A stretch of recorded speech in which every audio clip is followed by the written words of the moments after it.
Hai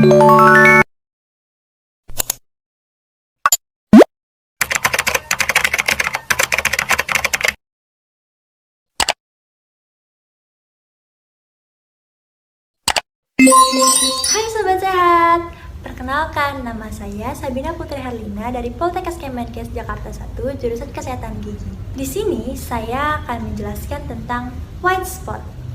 White spot pada gigi sebuah fenomena yang mungkin sering kita lihat, namun masih banyak orang yang kurang memahami apa sebenarnya yang terjadi. Maka dari itu, untuk menggali lebih dalam apa itu white spot, yuk simak video berikut ini.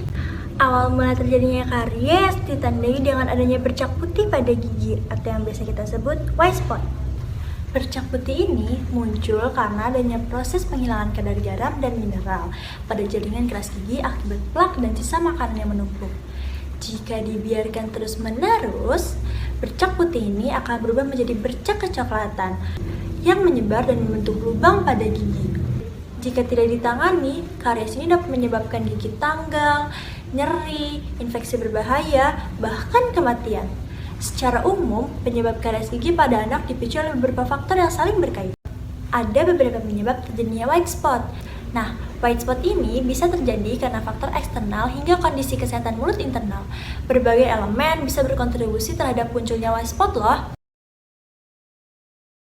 Yang pertama, ada kumpulan plak. Plak yang menumpuk bisa menyebabkan demineralisasi enamel gigi, yang kemudian bisa menyebabkan munculnya white spot. Yang kedua, ada fluorosis, kelebihan fluor, terutama pada masa kanak-kanak. Saat gigi sedang berkembang, bisa menyebabkan white spot. Yang ketiga, ada hipoplasia enamel. Kondisi ini terjadi ketika enamel gigi tidak berkembang dengan benar, yang bisa menyebabkan area putih atau coklat pada gigi. Yang keempat, ada karies awal. White spot bisa menjadi tanda awal karies atau kerusakan gigi, menandakan area di mana mineral telah hilang. Yang kelima, ada perawatan ortodontik. Beberapa orang mengalami white spot setelah perawatan ortodontik, atau biasanya pasien yang memasang behel, terutama jika kebersihan mulut tidak terjaga selama perawatan. Yang keenam yaitu cedera atau trauma pada gigi. Terkadang bisa menyebabkan perubahan warna, termasuk munculnya bintik putih.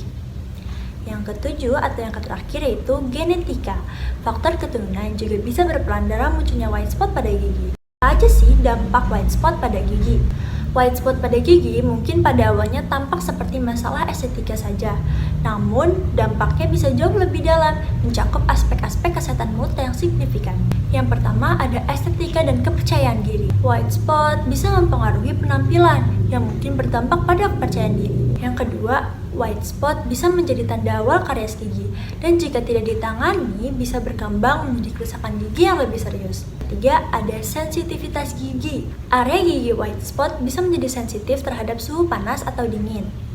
Yang keempat, ada dampak psikologis. Kecemasan mengenai penampilan gigi bisa berdampak pada kesejahteraan emosional. Jika gigi sudah mengalami white spot, maka upaya yang bisa kita lakukan apa ya? Upaya pertama yang harus kalian lakukan adalah fluoride oles.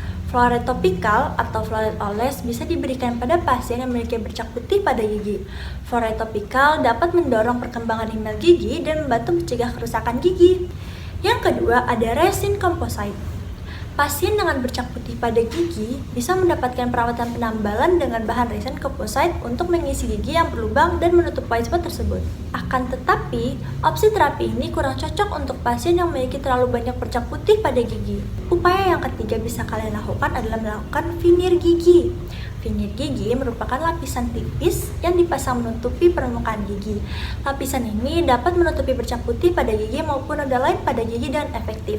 Yang perlu menjadi catatan adalah veneer gigi harus disesuaikan dengan kondisi gigi pasien dan hanya boleh dipasangkan oleh dokter gigi.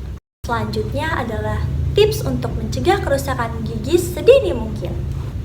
Yang pertama, batasi pemberian makanan atau minuman yang bersifat lengket pada gigi anak.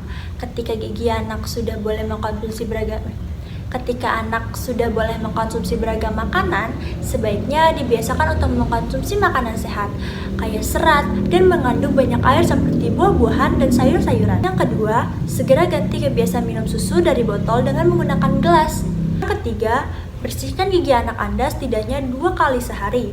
Pada balita yang belum tumbuh giginya, pembersihan dapat menggunakan alat bantu kain kasa yang dicelupkan dengan air matang hangat som-som kuku agar balita merasa nyaman. Bersihkan daerah gusi dan lidah. Jika gigi sudah tumbuh, gunakan alat bantu sikat gigi yang sesuai dengan usia anak. Yang keempat, bantu anak menyikat gigi secara rutin hingga anak mahir melakukannya sendiri. Gunakan pasta gigi anak yang mengandung fluoride, karena selain berfungsi membersihkan gigi, pasta gigi enzim anak berfungsi menjaga air ludah agar tetap sehat, sehingga proses demineralisasi dan emineralisasi dapat berjalan seimbang. Hasil kerusakan gigi dapat dicegah. Yang kelima, bila perlu dapat dilakukan topikal aplikasi fluor oleh dokter gigi.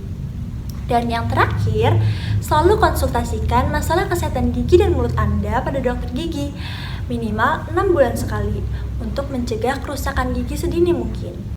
Semoga penjelasan saya dapat dimengerti. See you next time. Bye-bye.